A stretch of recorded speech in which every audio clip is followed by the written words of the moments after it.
back and reference? Mm-hmm. Okay.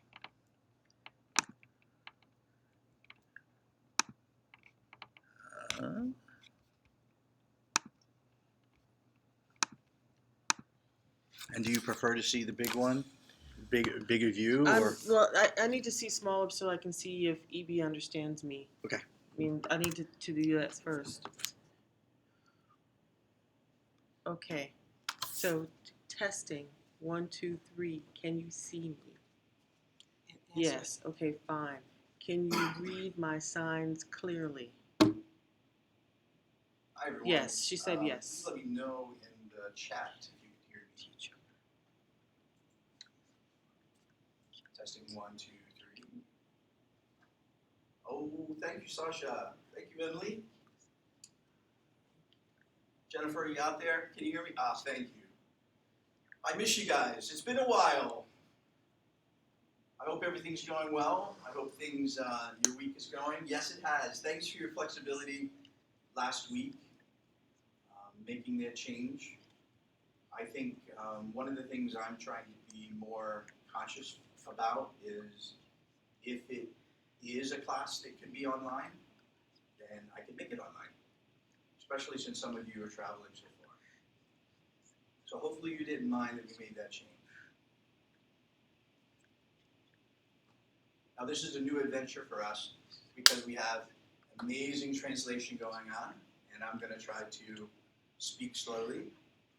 The first thing I'm going to do is make sure that you all have a copy of the presentation.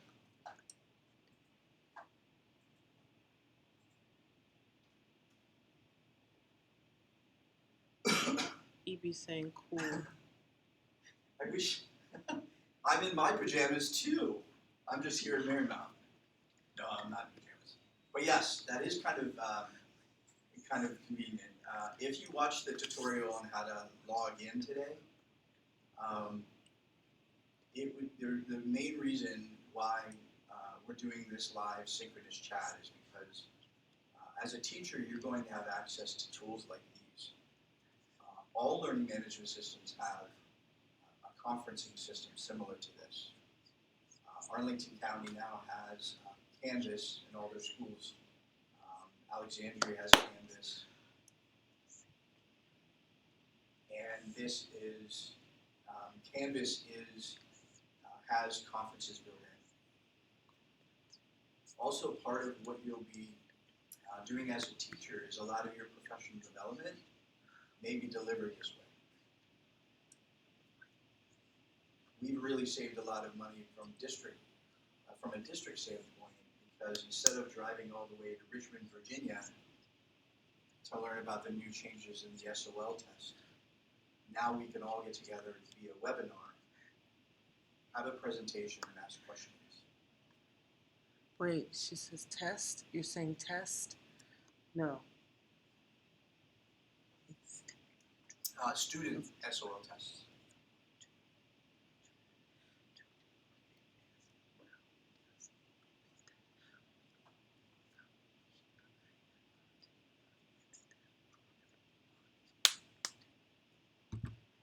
Okay.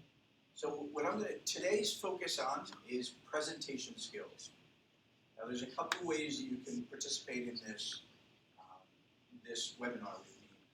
I'm going to go through all the slides as I go through. But now, if you click on the hyperlink, you will have a copy of your own,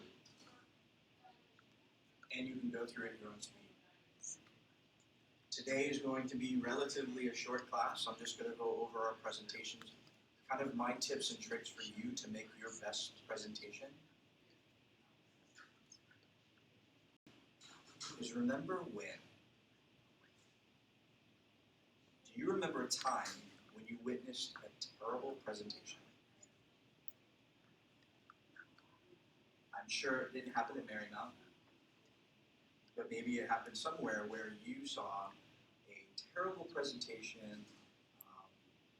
So think about it. What I'd like you all to share in the chat is what one aspect of that presentation that distracted you from your learning. Like as you're a part of that presentation, distracted you. So I'm going to give you a couple minutes to give me some feedback in the chat. And if you don't mind, I think the best way to communicate with everyone in class today would be putting all our questions, all our comments in the public chat instead of taking over the microphone. So what do you think? What was one aspect of that terrible presentation that distracted you?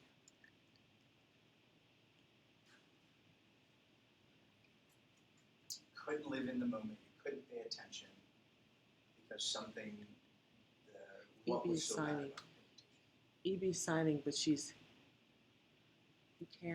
you can't sign, you must type because we can't see you.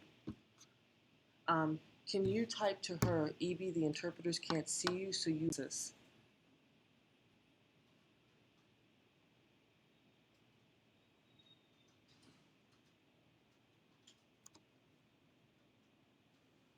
Because she's too tiny to read.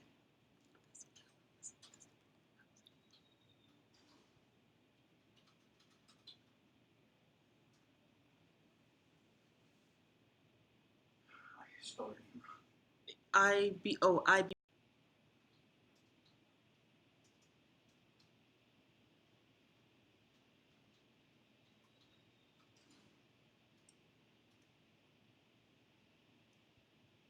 Okay, now what did she say? It is very good and smooth slides during the webcam meeting conference. Good. It is really nice. Okay, good. Great.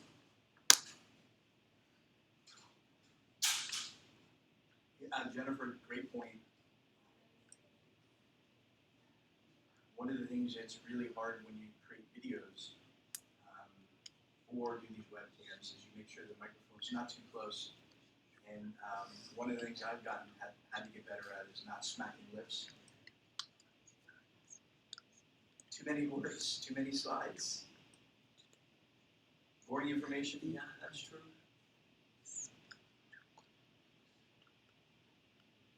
Okay, she's got it.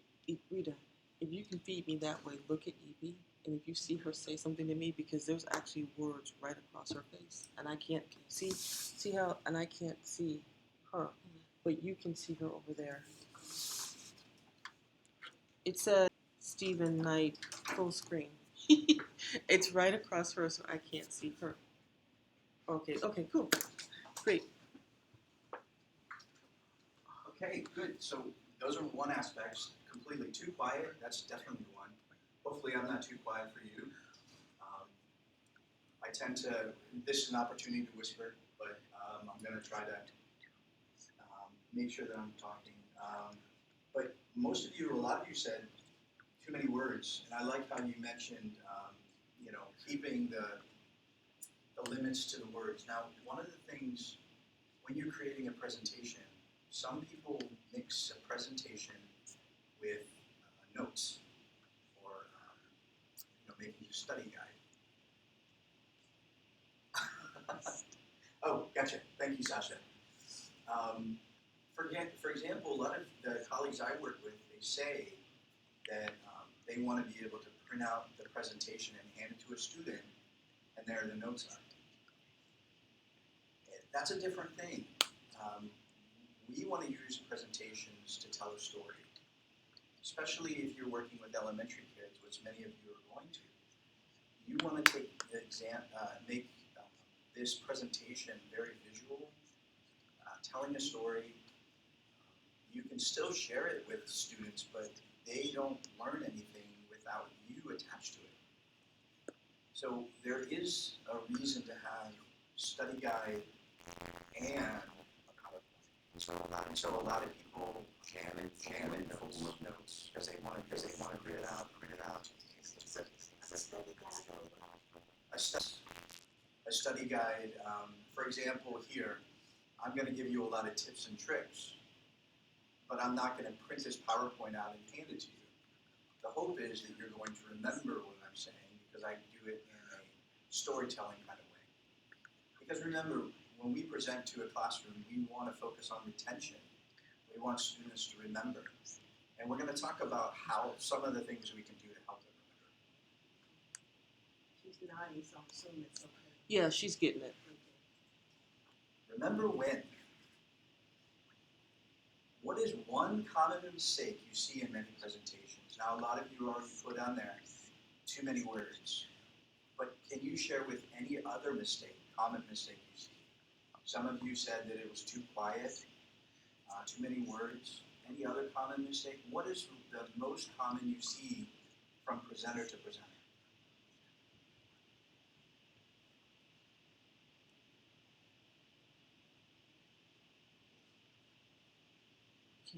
Type. Jennifer. Type. Perfect, Jennifer. Yeah, assuming too much. There's a She says, What? okay, she says, are you talking about the presenter? That's what she said. That's what That she was her typed? question. I'm talking, when I say the common mistake you see in many presenters, think about anytime you're in a classroom where students, where the teacher is presenting information in a PowerPoint or in some kind of presentation. Yeah, totally, saying that's my number one distracting one. When someone gets so nervous, they say and they pause, and but that's definitely something that you can tell someone who has not rehearsed their presentation, because they kind of, they get nervous and they're pausing and they're saying I don't know if any of you watch TED Talks. There's a lot of great TED Talks out there, TEDx's, and when those people present, very few of them are doing those kind of things because they're great presenters, and that's why they get picked. But they also practice, they also know their content. But I really like Jennifer's assuming too much knowledge. There's a lot of times when you present that you have to present with some assumptions. But a lot of times, one thing that I didn't do here is I didn't necessarily put the list of all the objectives and the goals for this class, this presentation. But sometimes people don't, and you get halfway through the presentation and you forget where you are, or forget what you're supposed to be learning.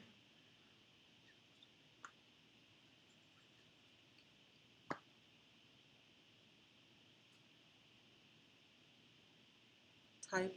She says there's a whole lot of typing going on.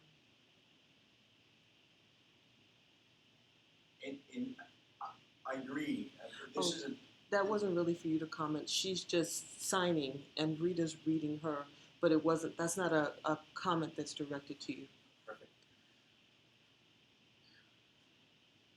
Oh, I think slides display shorter sentences. The speaker will elaborate more words instead of long words in the Perfect. slides. Yep. All your comments are great, especially limited words. So yeah, thank you. And the next one, last one. What is one thing that you've learned from that presentation? So when you think about creating your presentations, like many of you probably, hopefully, are working on your flipped classrooms. And your flipped classroom lesson, it can be, a presentation that you created, a PowerPoint, a Google slideshow. So what is one thing that you've learned that you're going to apply to your next presentation? Maybe maybe you have class on Saturday, and you're presenting. I saw in some of your chat that someone had a presentation today. So what was one thing that you put in yesterday? So what was one thing you put in your new slides? How did you learn from those bad presentations?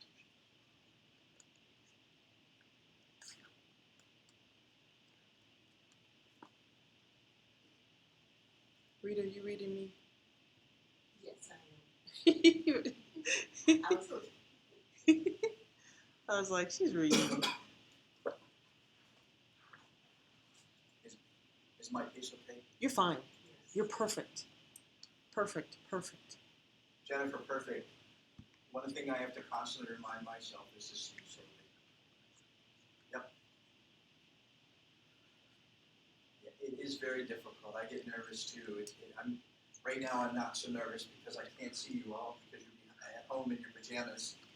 But when you're presenting to larger groups, it is kind of intimidating.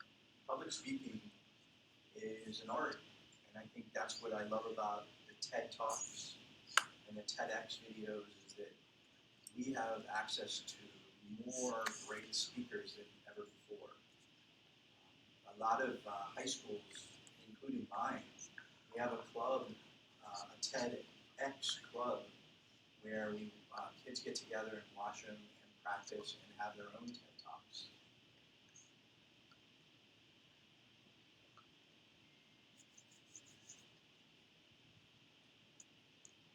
Yeah, right. Remember, and we're going to get more into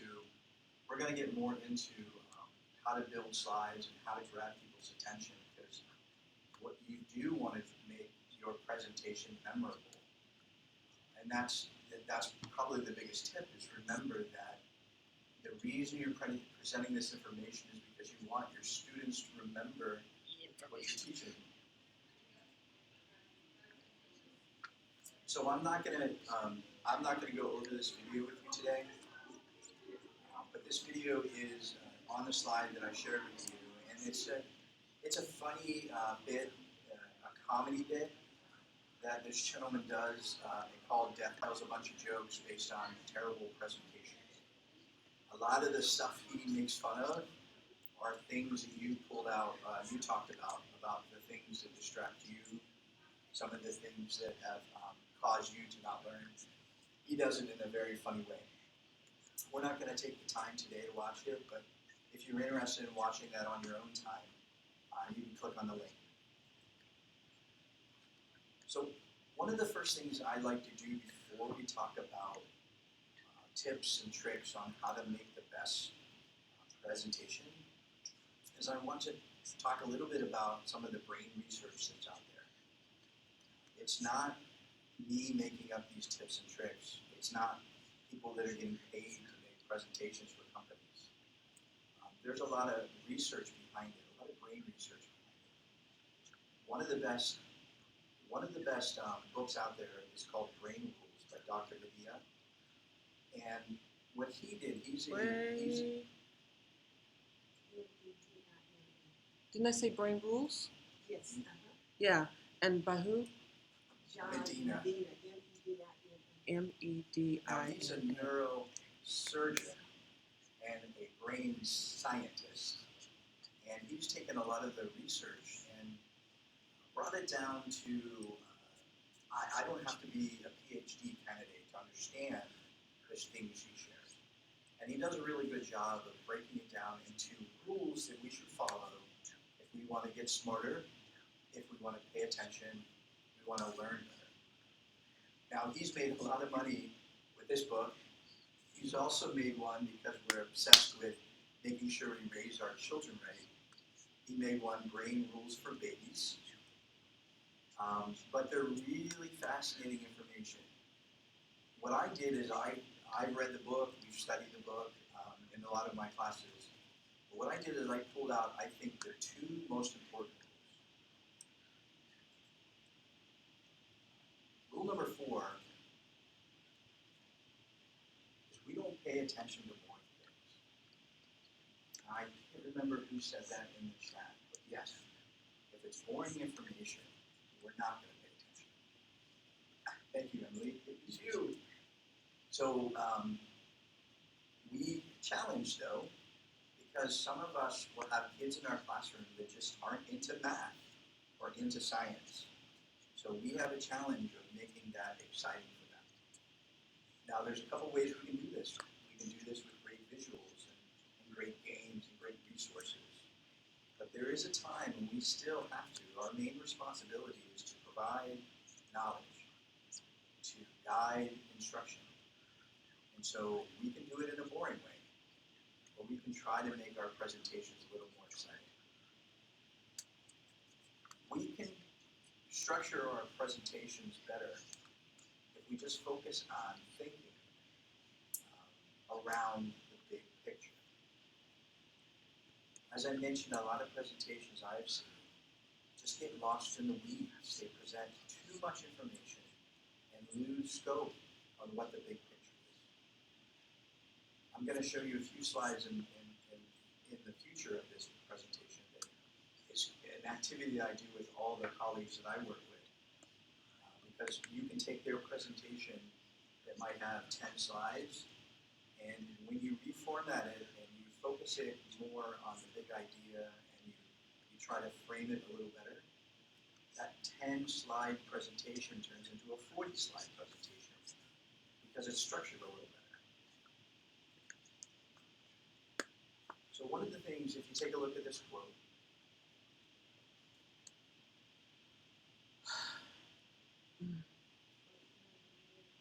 About 5 minutes. if you notice the big highlighted part, don't start with the details. A lot of us tend to do that because we're thinking, I need my students to know X, Y, and Z. I forget the big picture. Now you've probably seen this, and this is really important, especially if you're going to be teaching primary, elementary kids, and this is true for even adults. After 10 minutes, audience attention drops. It steadily drops. You're going to lose your audience. What I think a lot of teachers that I work with at the high school, that might be teachers that you remember when you were in high school, teachers who love to talk and like to present, like to lecture. Like we learned in the flipped classroom, they were the sage on the stage. That our learners are different now. And attendance does, your attention drops after 10 minutes. So when you think about your presentation, if your presentation is longer than 10 minutes, like mine is going to be longer than 10 minutes, what activities are you doing? How are you breaking it up? Maybe after 10 minutes, there's no reason the presentation all has to happen at the same time, at one time in the beginning of class. You can start a presentation, stop, students turn to each other and have a conversation.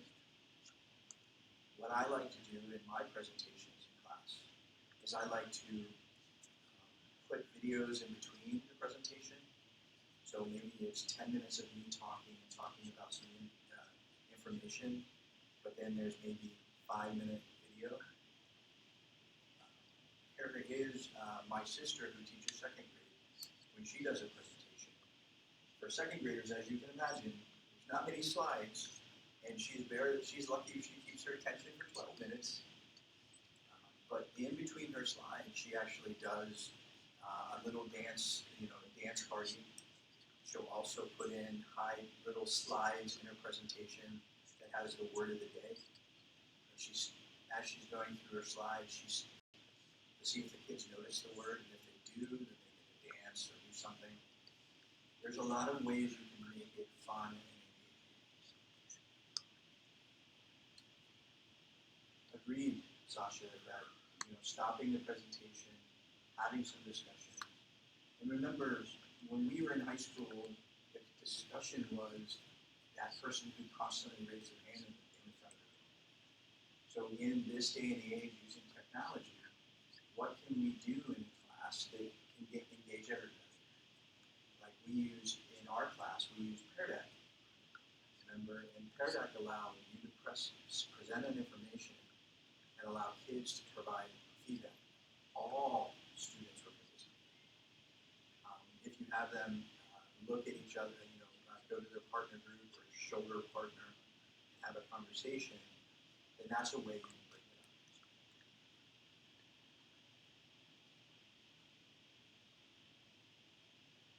up. 25 minutes to write is long.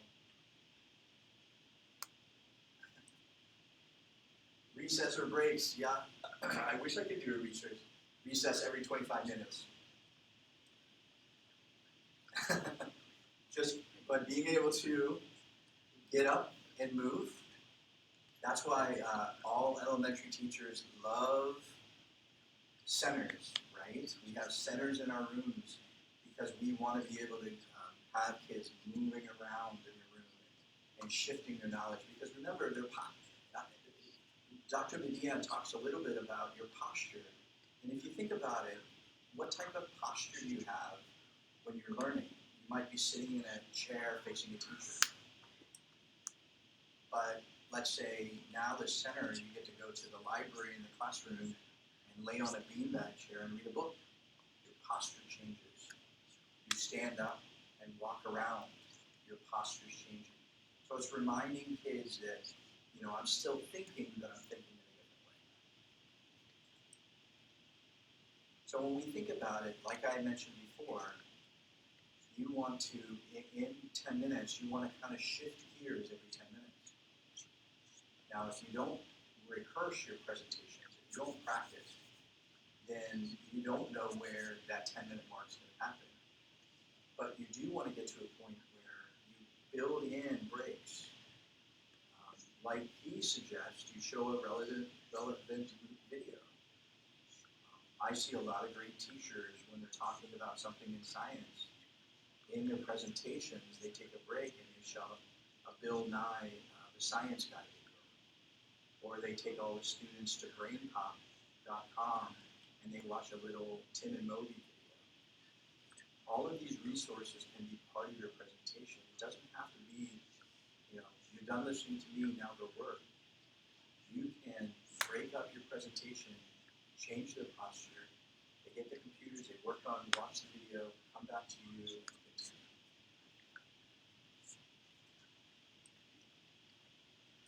All right, pause. And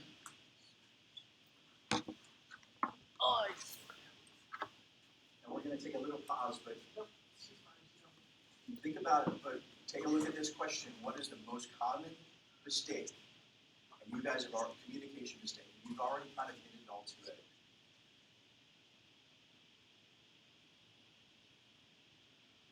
Ooh.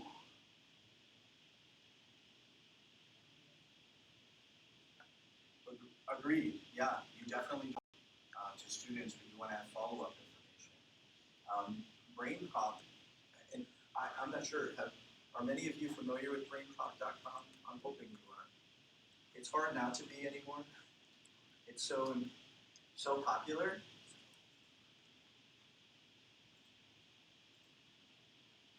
Sounds familiar? Yeah, BrainPop is amazing.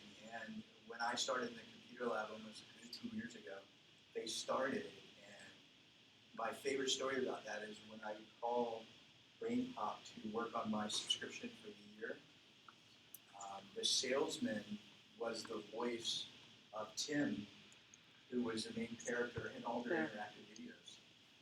So they were such a small house that the voice actor they had was actually the salesman on the phone. They've exploded, and with BrainPop, you can send a student to watch a video, and then there are actually games and worksheets and all types of activities within that website. So what a lot of teachers do at the elementary schools is they'll have the kids they'll watch the BrainPop video together. The activity would be revisiting BrainPop on their own and playing some of the interactive games. And one of the best things it did was... But they can't see. You're at the bottom of the screen. Your hands are at the bottom. Look, okay, go ahead. Go ahead. Do it now. Okay. That's better. Or either sit back a little bit, one or the other. Now, okay, that's fine. And one of the best things about the website is quizzes. And that's a great way, because kids like to take quizzes and prove that they know what they know. And because they prove what they know, they can take those tests over and over again. So what is the common mistake? You guys have already said it, so we'll move on. The most common mistake is too much.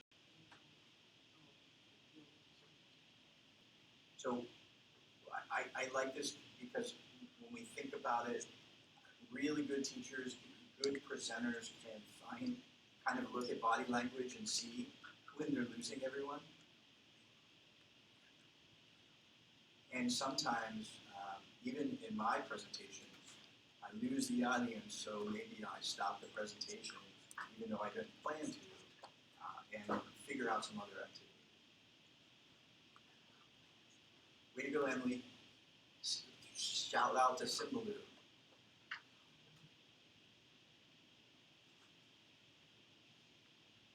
Right? And the brain doesn't pay attention to boring. We already know a little bit about this rule.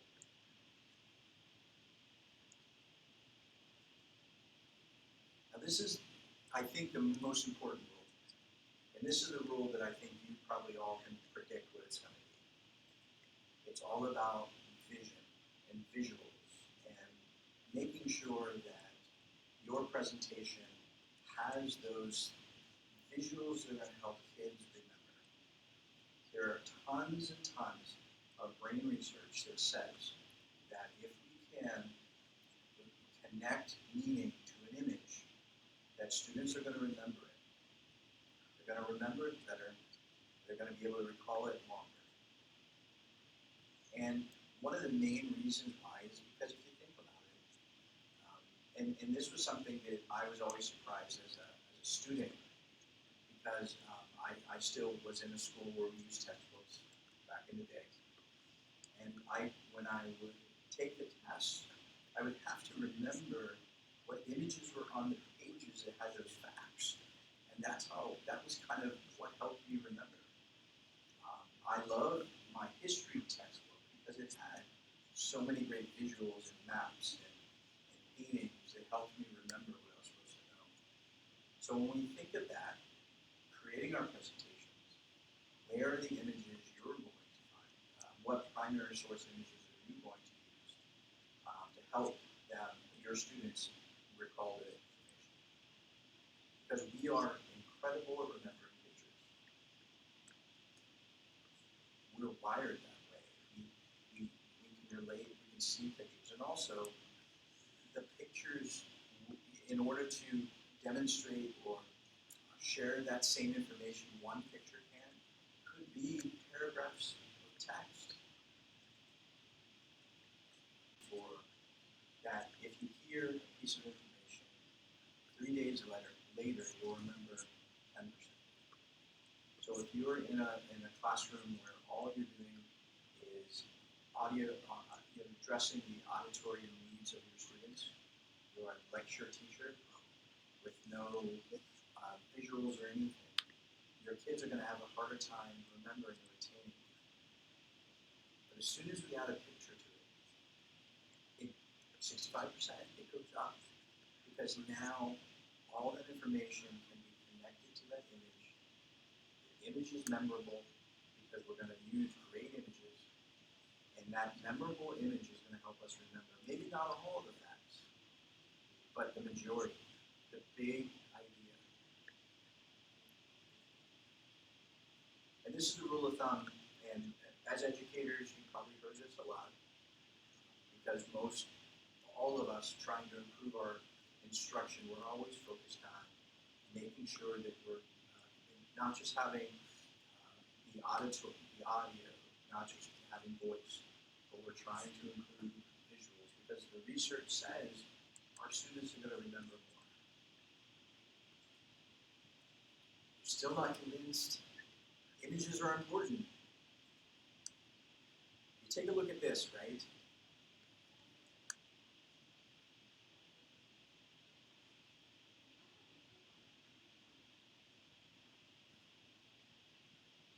And I totally agree with trigger emotions. One of the best lessons I've seen lately was in a world civilizations class in a 10th grade classroom. And as they were talking about the Holocaust, and as she was presenting information, there were plenty of primary source images that you could put on the screen. And so as she was teaching, it was just a slideshow of images. And we've all seen them from World War II, the concentration camps, all of those things. We've seen those images, but she was able to bring poetry, letters from some of the victims as the image was going around, because she wanted to make it memorable. The second point there, transmit messages faster, is really one of those things where you can say, put a paragraph up there, or we've already said you don't want to see a PowerPoint with tons of words. So sometimes you have to question yourself as a teacher. Can I use a visual to get the message across? can I give this content in a visual way?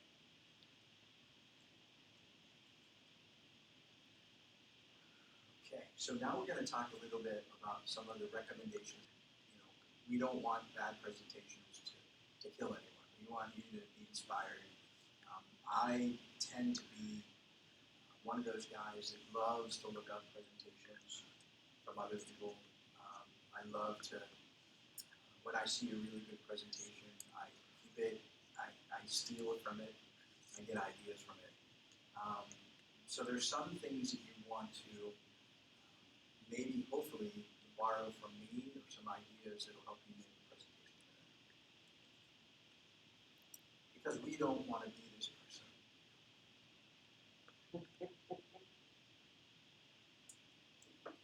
I have no idea what he's trying to say. It says succeed in business, but I don't know how. And this is a great education behind your students, but for right now, no clue what he's saying. So what can we do to make our presentations better? My recommendation is go visual. One of the first things you may want to do when you start creating your presentations, and now it's so easier than ever to find good images. Images that you want to fill your screen with. Take it from edge to edge. A lot of times we focus on, what are the kids in the back of the room going to see, or how big should the text be. When you have images like this, it really pulls their attention. It also makes them start thinking, why is this image important to what you're telling me? Now, one of the things that I'd like you to notice, and hopefully you noticed now that I've shown you, is that in the top left corner, you have that blue box. It's called a call out. That call out has very small words, white text. But because it was put inside that box on top of that amazing image, your eyes went directly to that box and you were able to read those words. It called your attention to it. If it would have been text just written onto the sky, you might not have remembered it as much. Also, if it was a bulleted list, you might have saw the first one and remembered the first bulleted list. But as we move on, you have plenty of empty space in this picture, and you can continue to build on the same slide. Now, instead of having a bulleted list, I now have two call-out boxes at the top. And then, of course, the last one. And someone mentioned that, use less than 7 words in each slide. They say that, but on this slide, there's more than 7 words. One of the things to think about is you have to, if you imagine these call-outs as being small little slides, you save tons of work because you have one image, and all you did was use that image 3 times and added and build it on the knowledge. If I was at the restroom and I just missed a little bit, I can go back and see what you said first. All the information's there, but you still told a better story.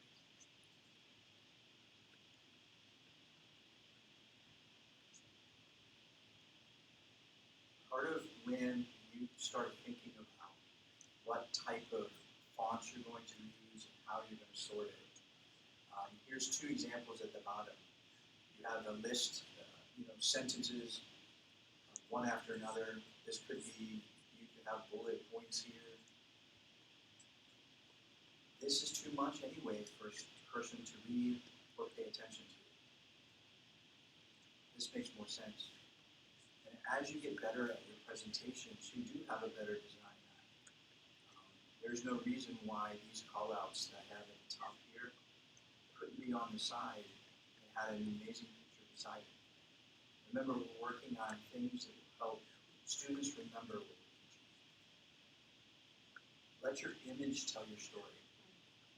One of the things that we do when I work with people on presentations is we start creating your collection of image sites. Put them on your Symbaloo website. One of my favorite, and it's on this presentation, is a website called Unsplash. If you want to take a look at it, I'm going to put it in. And what Unsplash is a copyright-free site where people are sharing their photography with you. And all of these images are for you to use in your presentation, you to use for free. But many of them are amazing pictures. Pictures that are like this landscape picture, that amazing mountain, with their reflection in the lake. You can find those images, find all kind of things, and they're all free for you to use. Finding good images has never been easier, and especially with looking on the internet now. And remember, if you're sharing it just with your class, you don't have to worry about copyright. But when you think about copyright, it's more important that if you turn it into a flipped video and you put it on YouTube, or you take your presentation and you present at a conference, you have to really worry. But if you're just doing it to your group of fourth graders, use as many images as you can. Find the best ones.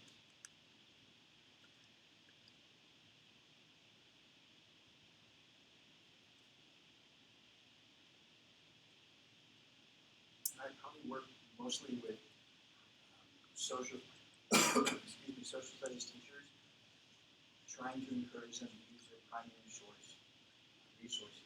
The Library of Congress has digitized most all of their visuals, their memes, their photos. It's not easy to find in the Library of Congress website, but once you start collecting things, sharing that information on your presentations is so powerful.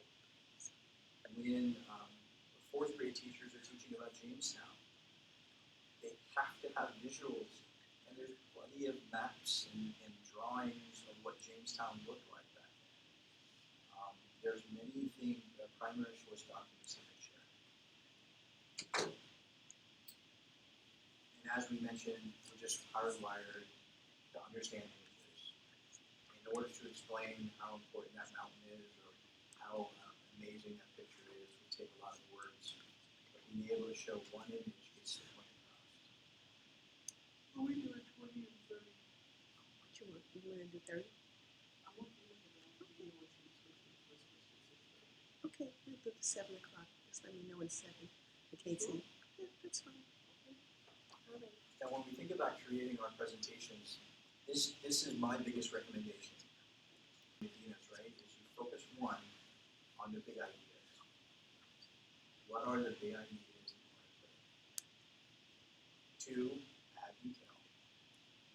And then remember, PowerPoint, Google Slides, you can build your slideshow and move those slides very easily. You can change the sequence at any time. A lot of times when I'm creating presentations for especially my Marymount classes, sometimes the slide, as I present, the slides just don't flow. You can always move them. So focus on that big idea. Show restraint. This is one of the biggest challenges. Everybody wants to jam as much as they can on a PowerPoint slide. Leave that white area. Leave that blank area. This all here is important. Leave that. It makes you not feel, you don't feel claustrophobic. You don't feel, you can breathe. Prezi is great. For those of you who've seen Prezi,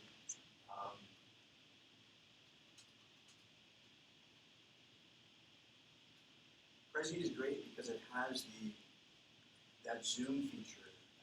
And when we use Prezi, it doesn't just, it takes our great images and our great presentation, but puts some action. I've stopped using Prezi with students because it would make me nauseous. Because they would make the zooms and the spins and all of those kind of things too fast. And also, when I work with students, I'm focused more on the content versus design. So I want to make sure that they're taking time to really design, put the right answers, right content, all the information they need to have. The design element is really not for everybody. And so a lot of students do get lost in Prezi because there's so many bells and whistles. But it's definitely a great tool. If you try to tell them everything, they won't remember anything. So keep in mind, don't try to cram a bunch of stuff. Try to make sure, use constraints. Remember that we now in classrooms, regardless if it's kindergarten or 12th grade, have to package our information differently in smaller chunks. If we try to overwhelm them with a lot of information, they're just not going to get it. Now remember, simple slides. This is great, memorable. Where do I look? I look at the call-out box at the bottom. That's what I see. Even though it's small font, it's 12-point font, I don't have to worry about making it huge. If we're using technology like Pear Deck or Nearpod, and we're giving all the kids the presentation in front of on their computers in front of them, you do have a little bit more flexibility, but this, you can read it. In the back of the room, you can read it. Now, as I mentioned before, one of the best tips I can give you tonight is to think about the build. Taking an image and building something on top of it. Instead of using bullet points or trying to just cram it all in one slide, you build slowly. For example, Thank you. if you take a look here, you can see that this image, pretty cool, nice blocks, speak your mind. When I can use that image more than one time, I'm giving students information in smaller chunks, giving them the opportunity to see it and absorb it differently. Now remember, leave that white space. Give area to breathe. Leave that space available. Don't feel like you have to cram everything. It's important to do that. Especially if you want to highlight certain things or you want for kids to be, their attention to be pulled to something that's on the slide. Now, this is an activity that I do with a lot of the people that I work with. When I do presentation, professional developments, this is probably one of the best things that we do. Everyone who comes to my presentation has to bring one of their presentations that they have to work on. One that maybe they know is struggling. And so I'm just going to walk you through some of the steps that I follow and give you an example. So if you see, when you look at all the information that's in blue, right, that is overwhelming. That could be someone's slide. As you all mentioned, that's too much information. Too much information there. If you try to tell them everything, they're not going to remember anything. This is more of a document than it is a slide. So in order to work with someone, and you probably can imagine what we're going to do, is we're going to break this up. And we're going to figure out what parts need to stay. For example, there's no reason, this is all important information. It just has to be relocated. This one blue slide here can be broken into many different slides and organized in a different way. Just taking that big paragraph at the bottom allows more breathing. Allows a little bit more attention. I can see a little bit, there's less text so I can see it a little better. I might be able to take the time to read it, but it's still too much. And what do you think of the blue background? A lot of people put backgrounds on their slides thinking they're being more design or making it more interesting. But sometimes it distracts. It distracts from what you're trying to deliver. Just the difference between the two. You probably feel less constrained. Remember, when we talked about that negative space, that space that's available, it allows you to breathe, it makes it more clean. When you go here, you strain your eyes to see. It's distracting you. When you come back to that without the color, it's a little bit easier to read. But it's still too much text. So when we think about it, we can break this information down. If you took the time to read this information, this is basically more at the top here, the definition of a presentation. Can that be on its own slide? Absolutely. Now that information is on one slide, it can be easily more, now presentation, which was bolded because that was reminding you that this is the big idea. The big idea is very I'm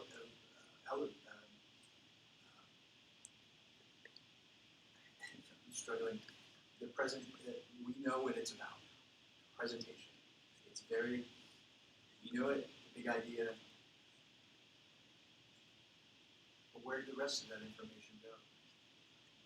So this is the next slide that had all that bulleted information.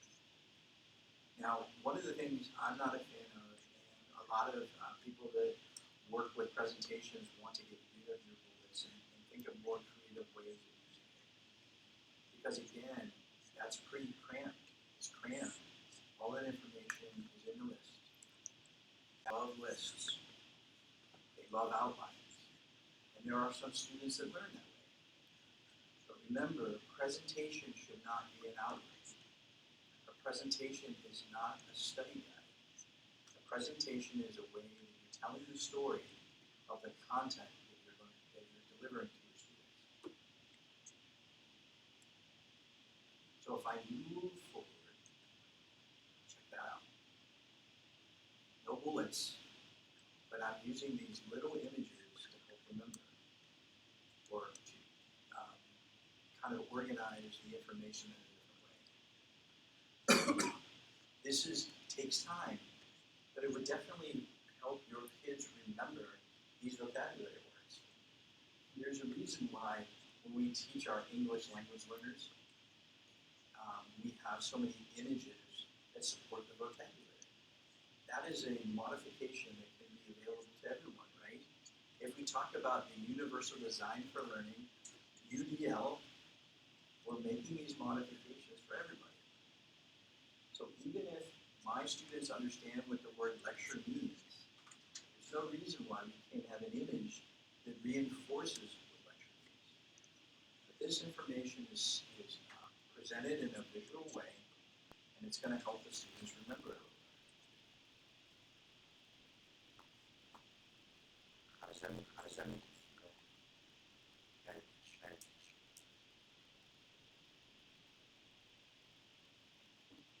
Hurt your eyes, mine too. Stare at it a little longer. It starts to blur. It's really important to think about what colors you're going to be using. That's a great image in the background. It's an old school chalkboard, which many of our students don't even know exist because they're all whiteboards now. But that image is great. What could we have done to make that better? The call-outs. Remember the call-outs that were in there. I could put a box around that and make it a little better. Or I can just be more sensitive to the colors that I'm using.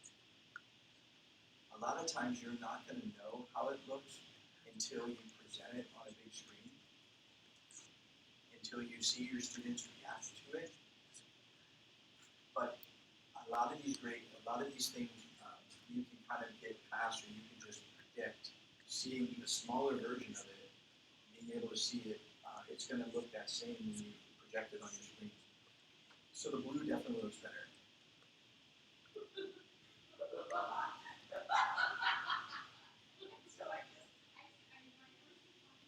And that's even better.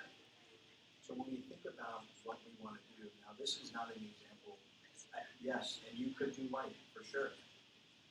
Or the callouts, making that box, and putting that on top of there if you wanted to use this image.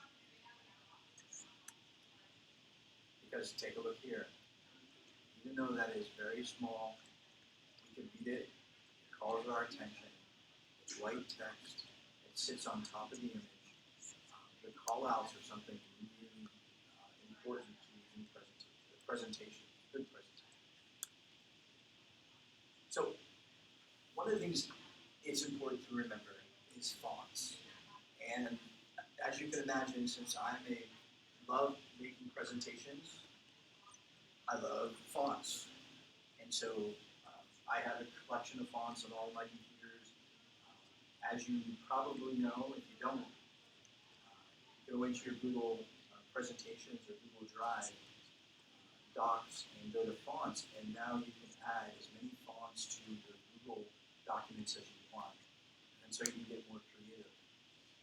Fonts are important, and I think the best thing that I can tell you from when you create your presentations is you want to use fonts. You don't want to overwhelm your students with tons of different types of fonts. Using fonts in a design way is great, but there are some rules in the design world not to use too many different types. There are some people that feel very strongly that only 2 fonts should be used in a presentation. And if you do more than that, you kind of distract the learners.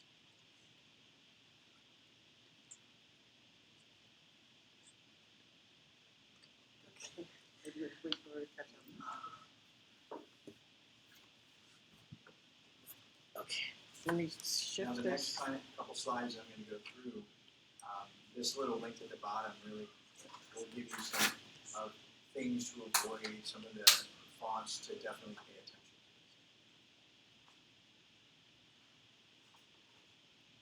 to. Now when we take a look at creating presentations, I think you want to make sure that you're using the sizes appropriately. And there's a difference, because if I was creating maybe a poster or a flyer, the image on the right-hand side, the purple image here, might be okay. But for a presentation, you want people to understand it quickly, to put all that information together.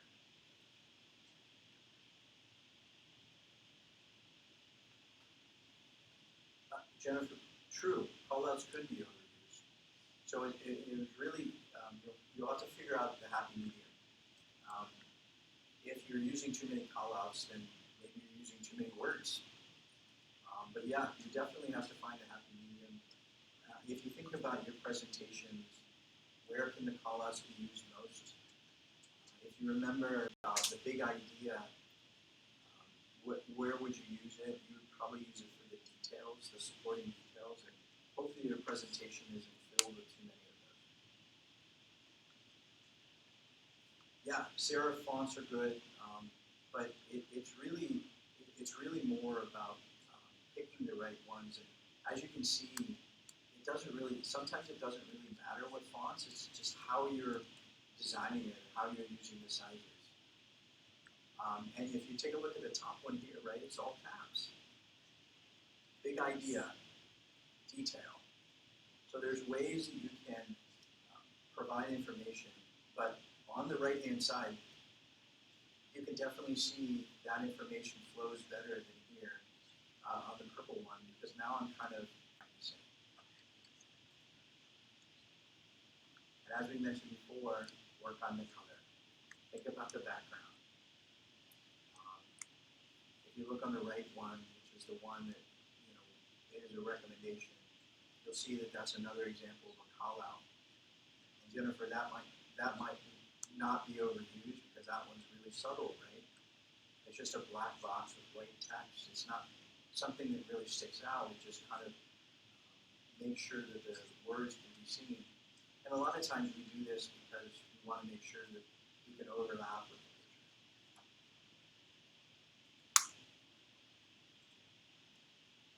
And definitely try to eliminate bullet points.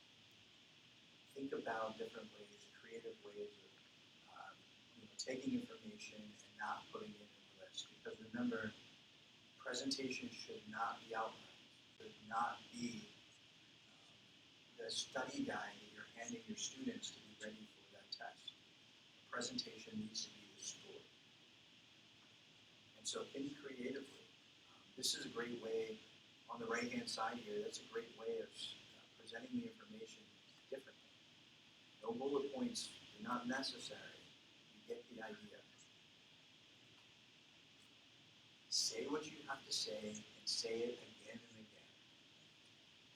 Remember, we talked about the big idea. The big idea can be repeated in your presentation over and over again. We talked about every 10 minutes shifting the posture of your students. Turn to your partner and talk. Get up and walk to the center and work on an activity. Go to brain pop and watch Tim and Movie.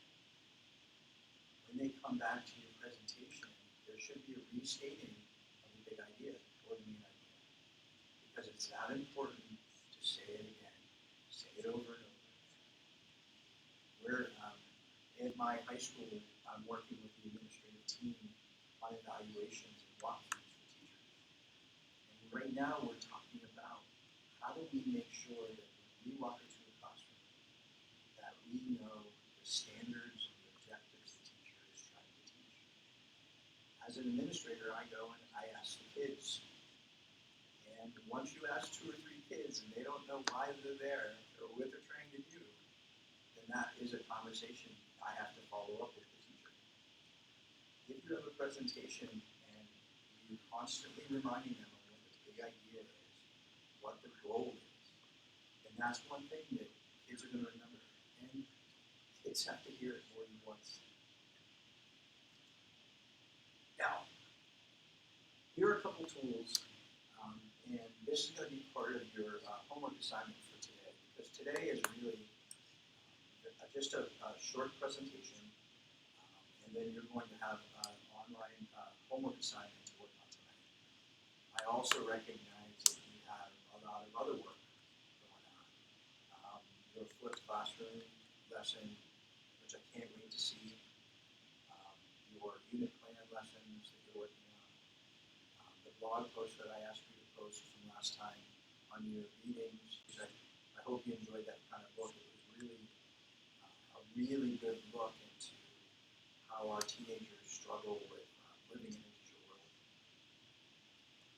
But when you think about presentations, there are a lot of resources out there that will help you bring in all the elements we talked about. These 4 sites, of course, Google Images, of course, but these other websites, like Unsplash, like I heard you share, are great places to go and find images. There are some teachers that I work with who love to use images that are color-coded and matching.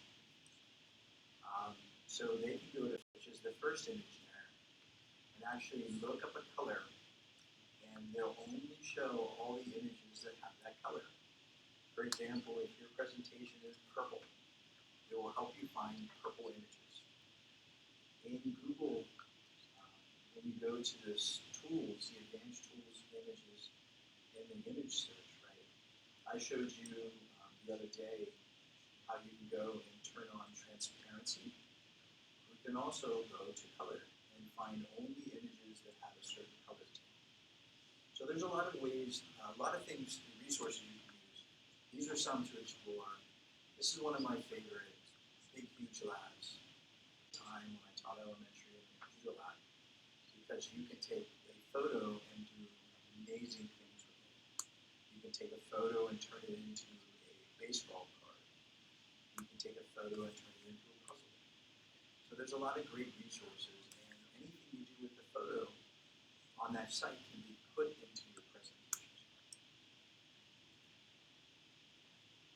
Hopefully, I'm sure you've all seen word clouds before. Can you guys give me a high sign or a yes or no in the chat if you've seen word clouds before? Is it word what? Word clouds. Oh. Yes, right? And there's a lot of great sites that'll do that. And that's a great way of taking information and presenting it visually. Wordle, which is a great website, it's hard to use because it's Java-based. So you have to have a tech person that you know that's going to help you get to it.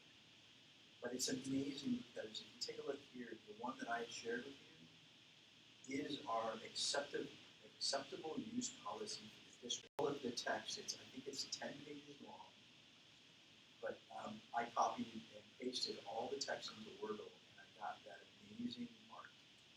And a tag cloud.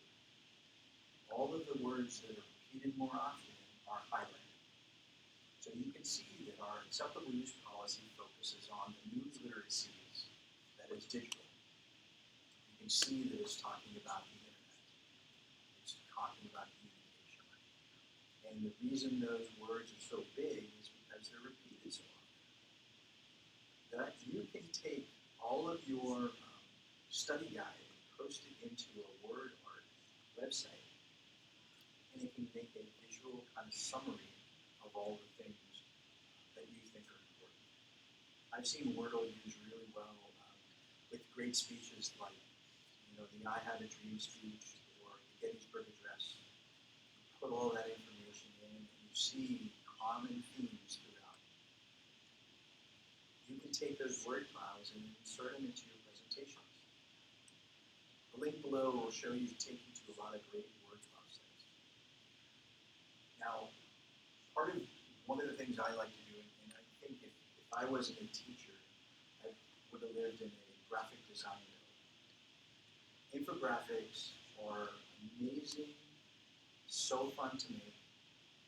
You have to have a good design eye, but a lot of times, instead of having the students, create a poster on a piece of paper, you can send them to some of these great infographic sites, and they can build a visual representation of what they know.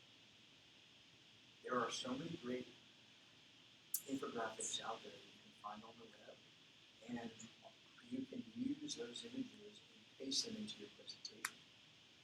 It's a reminder. If you remember the flipped learning lecture that I shared with you guys, the video that last Friday, there was an infographic that I used, parts of the infographic I used in my presentation, where it was showing the sage on the stage compared to the flipped classroom model.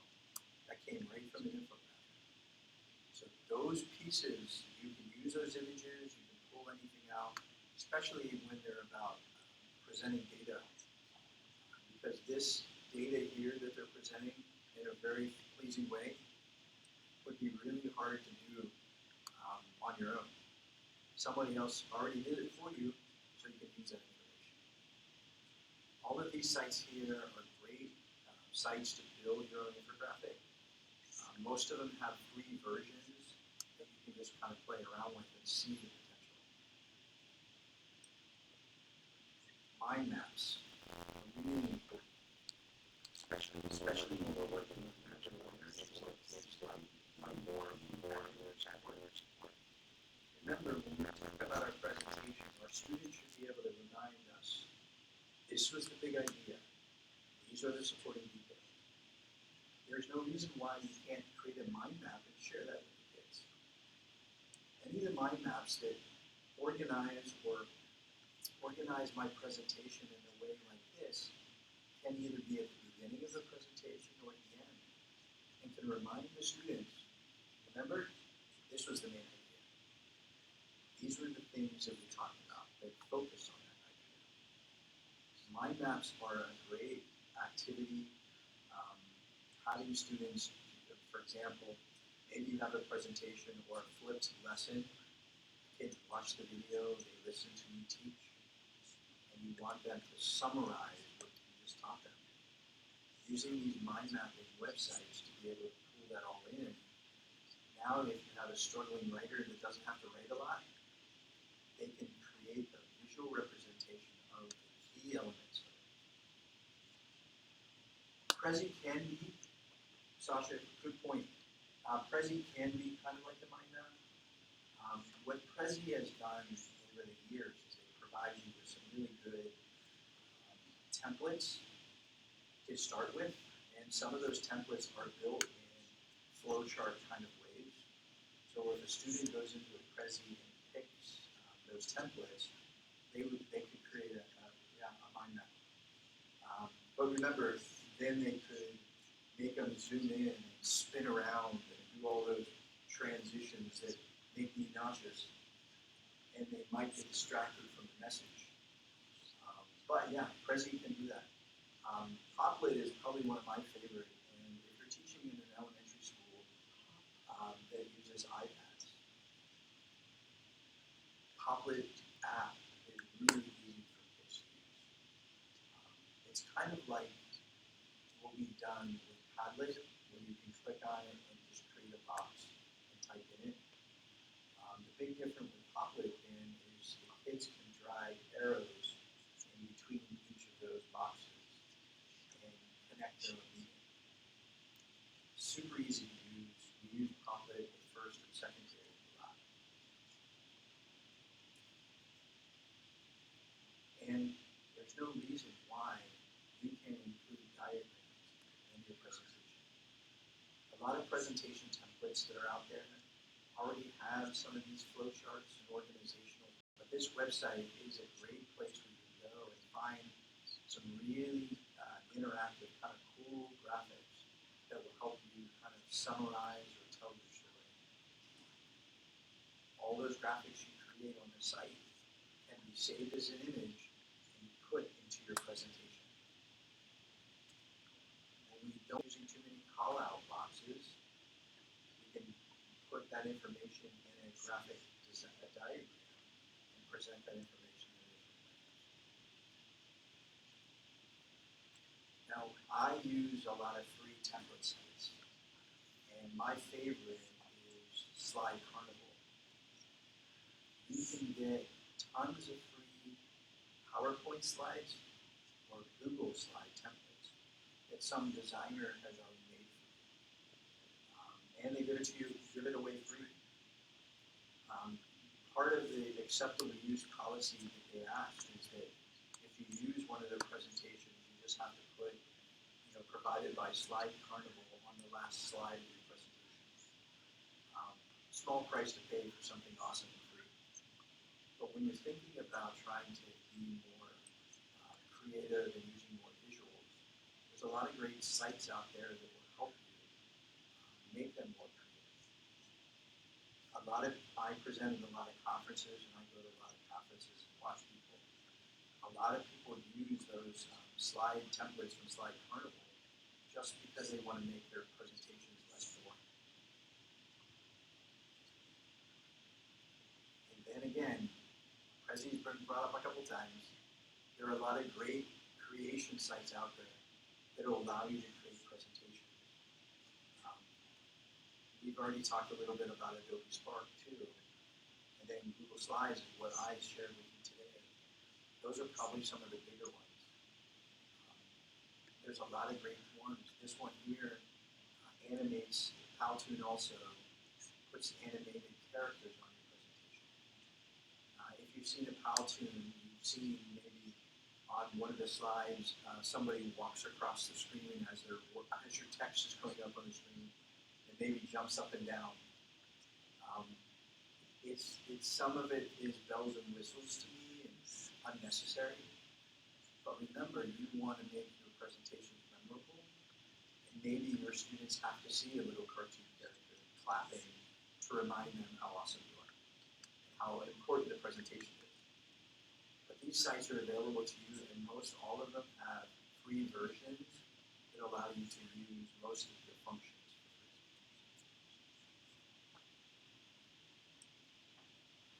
for free. As you get deeper into creating your best slides, don't forget about design. And one of my favorite sites is Canva. Now, Canva is a place that you can design posters, gift cards, your header for your Facebook profile or your Twitter profile. You can do a lot of it. It gives you a lot of access for free, but it most importantly gives you the opportunity to use a bunch of different types of fonts in creative ways. A lot of teachers, what they'll do, like the front page of their presentation, they'll create a design element in Canva and then paste it into their presentation as a title slide. It's just a real fun way if you're really into creating more design elements, using templates that other designers made. And even though we used Adobe Spark, we talked about Adobe Spark for digital storytelling, place with posters and slide pages and stuff like that. And because it's run by Adobe, it has access to so much free clip art and images. Remember, images are important. Make it visual. You can do a lot more of that in Adobe Spark. So, the assignments for this week. And because this is a short class, in order to, we do have an assignment for this week. So the first one is what I'd like you to do on the presentation I shared with you. Review slides 63 to 70 and pick one of the resources that you think you'd like to learn more about. Maybe it's Canva. Maybe you heard us talking about Prezi and you're like, what's that? I want to work at that. So take a look at one of those resources. What I'd like you to do is post on your blog a little review of that site. What it'd be great to do is, if you're reviewing a site, put a product that you created. For example, if you want to check out Poplit and make a mind map, you can make a mind map in Poplit and paste that image into your blog to show us, to sample kind of what you're doing. What I'd like you to do is take a look at least one of your classmates' blog. There's all four of them at the bottom. Take a look at one of your classmates' blog and take a look at what they've been blogging about and comment on at least one. Those three assignments is what I'd like you to accomplish this week before our next meeting. I would love to start seeing your lesson plans. A couple of you have shared your lesson plans with me so far, and I'm starting to get feedback. Even if it's just a hyperdoc with not a lot of words on it, that's okay. You can share with me the beginnings of your process. Send me an email asking am I on the right track? What do you think about this? I would love to be able to see what you guys are creating before we get to the end of class. Because if you think about it, we are running out of classes. We don't have many classes left. And so I don't want you all to worry about this unit plan at the very end of the last week of class. The last thing I'd like you to do is continue working on your flip lesson. I saw that one of you submitted your flip lesson already, and that's great. I'm going to take a look at it and do some feedback. But remember, the flip lesson is not due until next Friday. I got it. So if you need more time to work on that, if you need my help with some of the with the technology piece or the planning piece, reach out to me and let me know. One of the things that's cool about Canvas, what we're looking at right now, is I could share with you my computer screen. And if you're running into technical problems, I could walk you through the system we're using today. So we can have virtual meetings online together, and I can demonstrate some of the things you might be struggling with. Please don't try to use technology on your own and take a lot of time troubleshooting on your own. Please reach out to me. I want to be able to help. Last thing, what do you guys think of the digital story? What do you think of the digital story that you guys created, that I shared with you last week? Give kudos to everyone. Go yay. That's a death clap. Yay. That's good. You shared it with your family? It was on the module, I can't remember, the flipped classroom module right at the top. Yeah, you showed? Jennifer, did you get a standing ovation for our work? Sasha, it would be hard to compete with Stranger Things on the TV right now. So I get it. Maybe now that after everyone's done watching that. But I wanted to congratulate you on your work. because we decided not to have a face-to-face class last Friday. The what was the name of the you'd be saying what to call what's the name of it? The lesson? The digital story. Digital story. Thank you. But let me post the. I'll post the link real quick. She got it. She got it. She got it. She's got it. She got it. Oh, you probably haven't seen it yet. It's pretty amazing. All her signs are on all the parts of the video, so it's very cool. Thank you. Amazing work. I hope you give me the opportunity, and I'll reach out to you guys via email to be able to share this. But I think it was very good. Even though there was only 4 of us in the class, and Rachel kind of was in as part of it as a contributor, even though she wasn't in the class anymore. It was a great kind of activity. I'm hoping that you see that the potential of doing this with your students. I will say that, and I forgot to tell you when we were working on it together, I used to teach here at Marymount an undergraduate class for technology. And instead of asking this, and it was a lab, so they came in, they worked with me for an hour every week, and it was meant to be hands-on. Because it was only an hour, I didn't want to clearly give them a lot of homework. What we did is we created a digital story that was together, so all they did was they created a PowerPoint slide, and then I put all the slides in a presentation, and then they recorded their voices one at a time.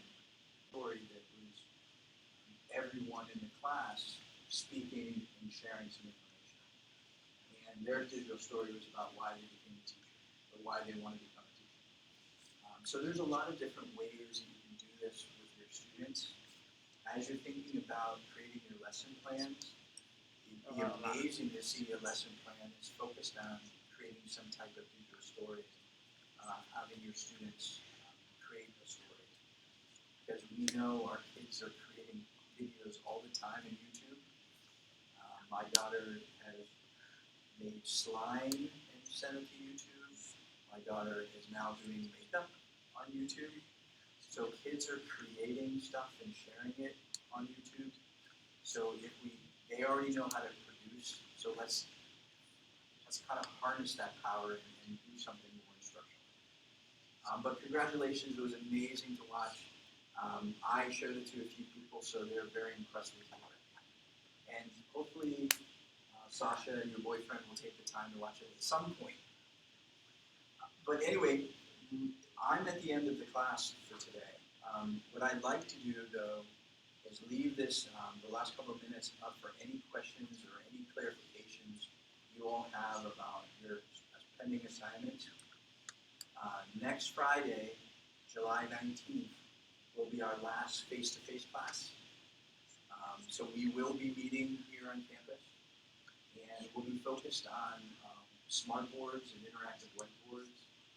We're going to talk about Google Sites and Google Tools. So it'll be our last face-to-face meeting. After that, we have one more class, a couple more classes online. And when we meet next Friday, we're going to discuss our very last class, which I think is August 2nd. It's an optional class, so we can talk about how we want to do that. Do we want to meet? Do we not want to meet? Do we need to meet? Would you prefer having an individual conference via Canvas on that Friday, where we set up a time and you and I chat together individually for 20, 30 minutes? So think about different ways that we can use that time. Not necessarily make everyone drive on campus to eat, but we can have some kind of conversation. So think about that. But anybody have any questions about your assignments?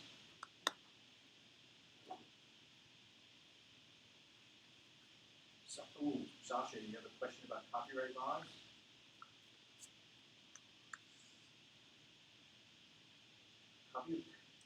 Copyright is tough.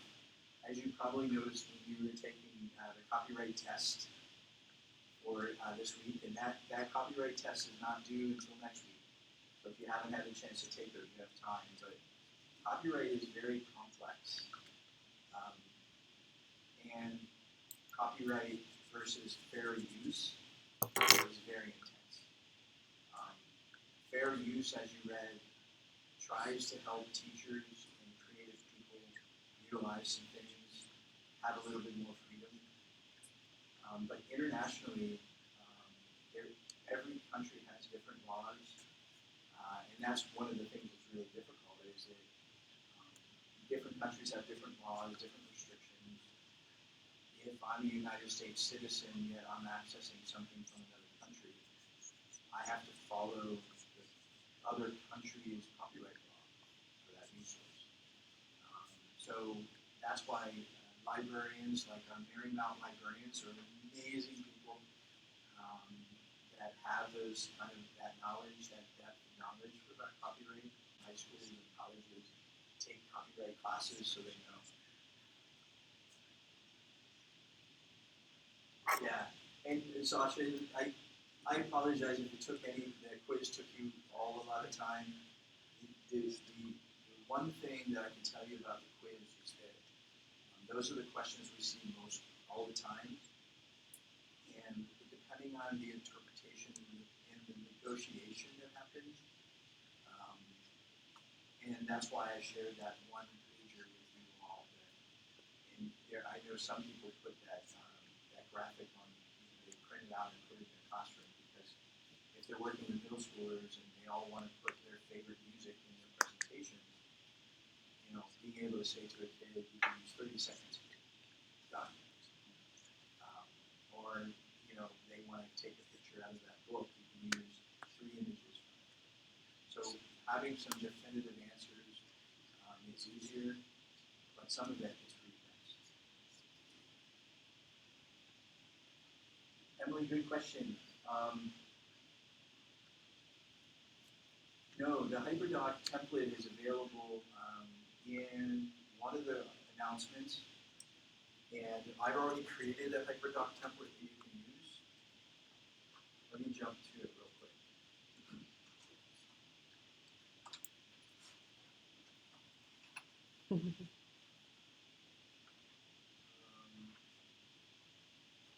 Can't remember what week that was.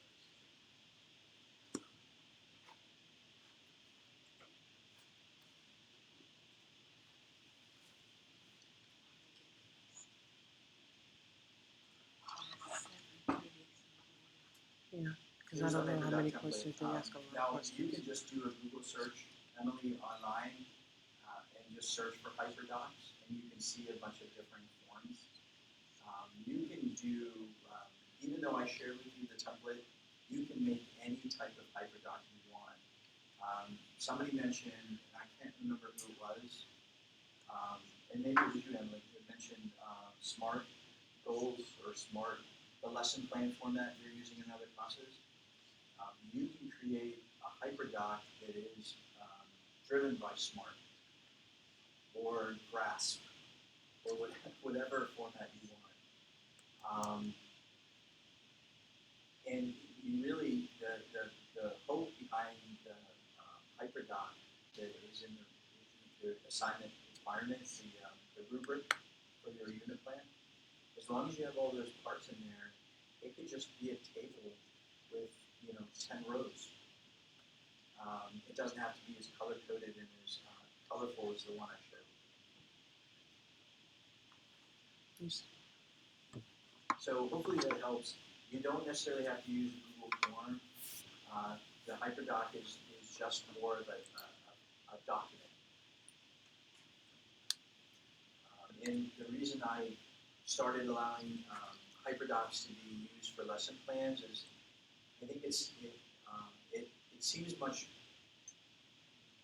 I live in a world, I guess, teachers don't write lesson plans in the real world when they're teaching, but teachers create HyperDocs all the time to help their students access all the information.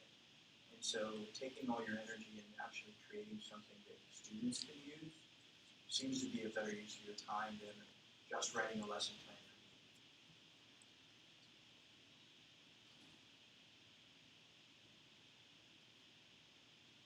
Yeah, HyperDoc, there's a lot of books out there and a lot of awesome templates. So if you want to use them in the past, you definitely. And it's really, most everyone who creates a HyperDoc starts with a Word document or a Google Doc, and they just start adding colors and images and stuff like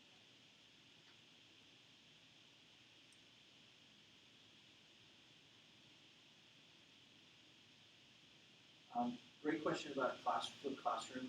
The flipped classroom, if you read the rubric, it's not just a video lesson. You need to have some type of interactivity or some type of activity for students to show that they understood your video.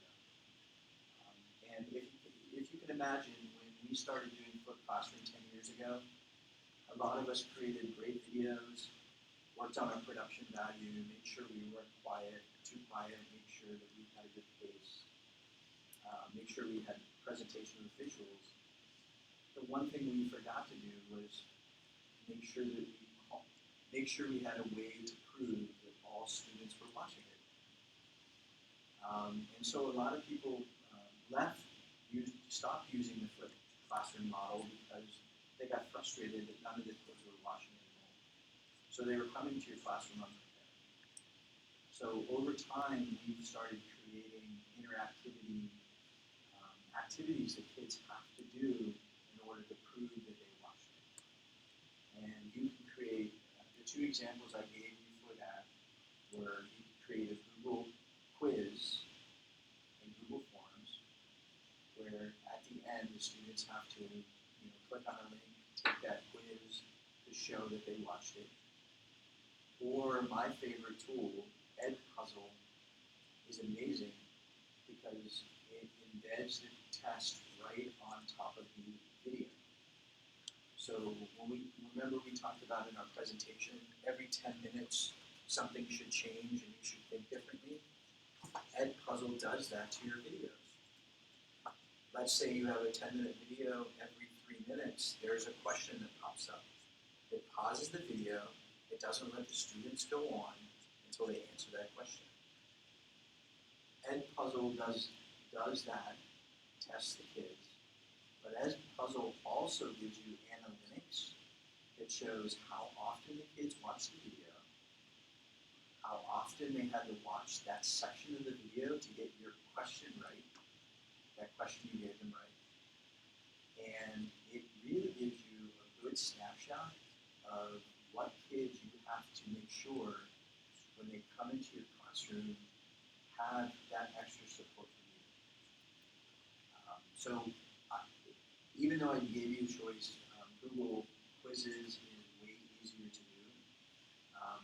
It would be great if you took the time to explore puzzle, but it's not a requirement.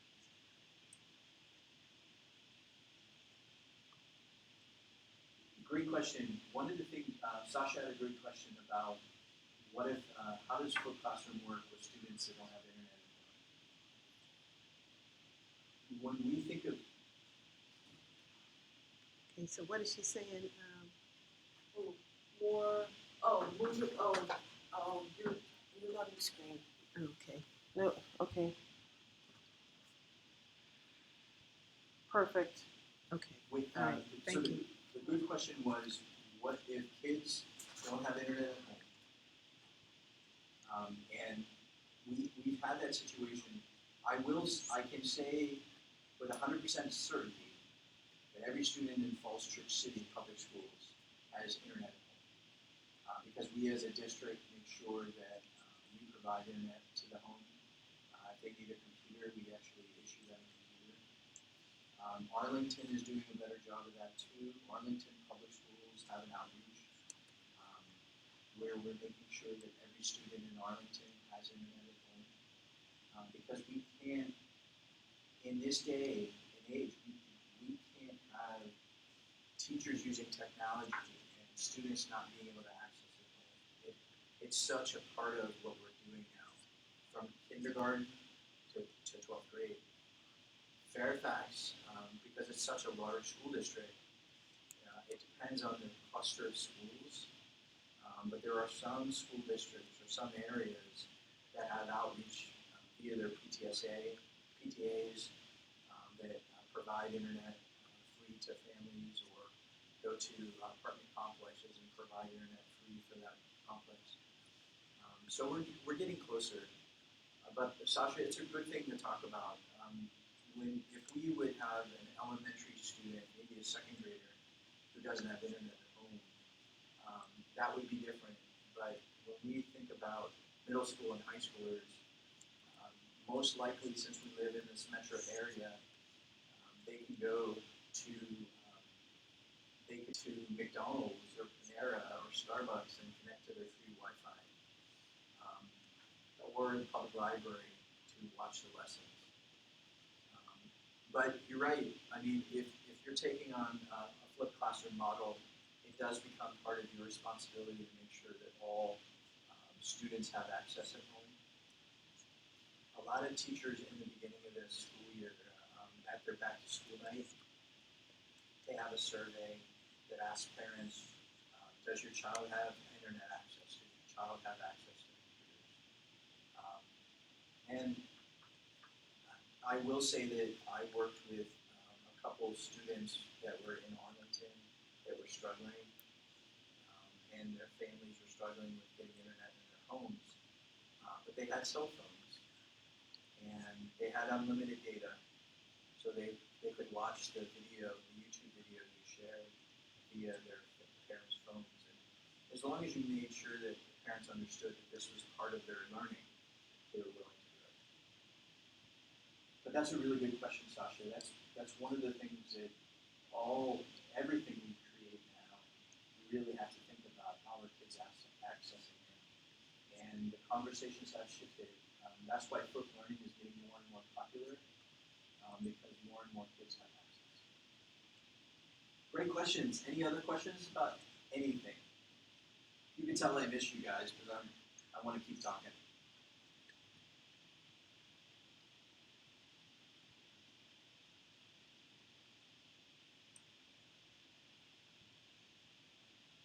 Okay, if there's nothing more,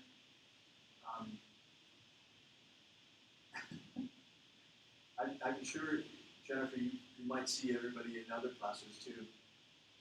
But yeah, it is weird. We'll all, hopefully you all can make it next Friday. It'll be our last time, our kind of send off face to face, and I really enjoyed only having 4 of you. It's kind of neat. But anyway, reach out to me. Don't hesitate. I know that there's a lot of work that's that is being done out there. That's why I changed the due date to next Friday for everything, your flipped classroom, your copyright quiz. I'm reading your blogs now, so I want to be flexible with your workload, especially since many of you are taking other classes this summer too. So reach out to me. None of you are too far behind yet, but you definitely want to start to share your lesson plans with me, and just so I know that you're working on it and you're not waiting till the last minute. Definitely, this is meant to be the university. Even if I don't teach this class, Dr. Langren teaches this class. She and I focus very much on making sure that this is a hands-on experience. And the biggest part of this class is just having access, being exposed to all the tools and all the things that you can utilize with your kids. It's not to overwhelm you. Yeah, no, Sasha, good question. I did move your flipped classroom assignment to the end of class on Friday.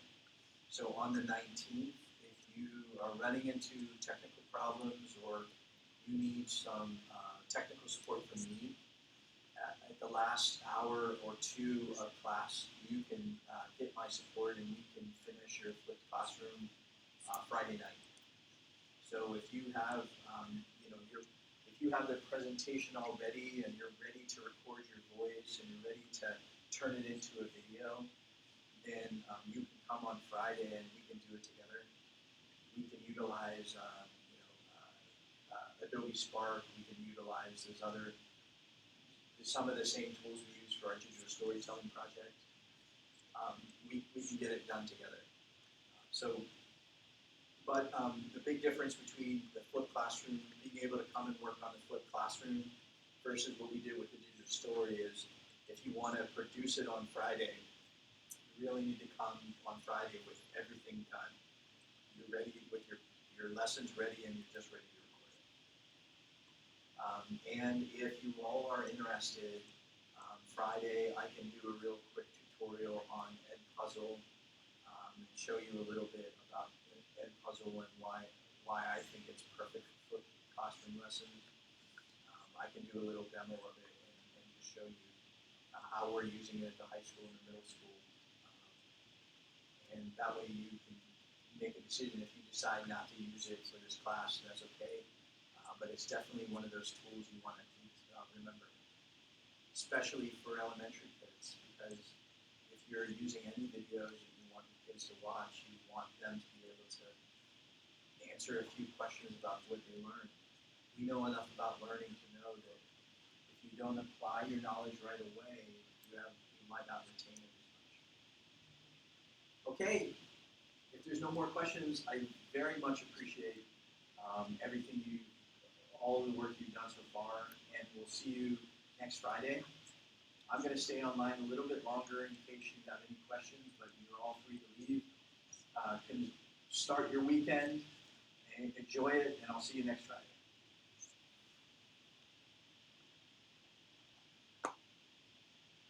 Okay. She says I did. Oh, Lord. Huh? She's asking questions. Tell her Oh. what I think. She says.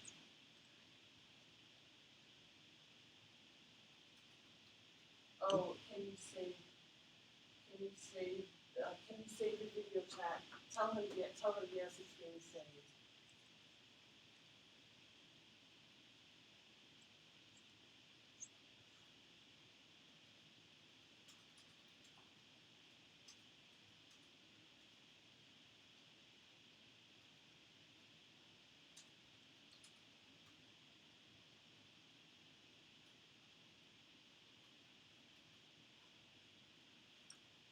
I'm glad I did that then.